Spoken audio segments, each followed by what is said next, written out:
There's a huge mental health component that I've noticed for not just the humans, but for the animals as well. You know, from our perspective, you know, being in the present moment is something that's so rare nowadays. We're all just kind of stuck in our screens and there's so much going on, all this dopamine addiction. Whereas when you come here and you have all this adorable chaos going on around you, whether it's the puppies or goats or kittens or the pig, like, you can't help but be brought into that moment and forget about everything else. And I think that that's something that's very healing for your energy system and for your mind to just be in something that's like right here, right now in front of you.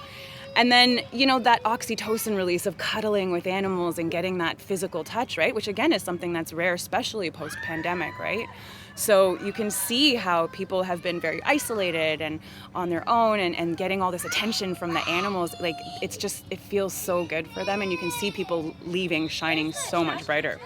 Then for the animals as well, like they're being socialized, first of all, with each other. They're being socialized with people. Some of the goats I've seen literally were shaking and scared of humans at that first class, and over the course of a few weeks, or even by the second class, some of them, they're coming in and they feel so proud of themselves when they like jump on a back and take a picture and get, you know, their praise for it. So you can see that it's beneficial for the animals' mental health as well, which, you know, all around, I think, where we are in the world today, like I have a big focus on what I do, even with my music, for mental health. And I think that the more we focus on that, the more we can rebalance ourselves back to connecting and aligning with nature and animals and who we were meant to be. So I think that's probably my favorite, most fulfilling part. It's a really great team bonding experience, or like a very unique, memorable way for people to celebrate things. So we've done birthdays and bachelorettes and like graduations and things like that. But the corporate stuff is funny because you see people are not necessarily used to interacting with each other in that way. And we sometimes go into buildings in downtown LA and into their setting, and you can see that they're like, how do we react? But then you just see all the guards come down and everybody's just having a good time, and it creates this beautiful ambiance. So some of the corporate ones are my favorite. All these like really transformational moments for me are really fun. So goat yoga is a very similar class, similar benefits. Right now we have three actually adorable baby goats.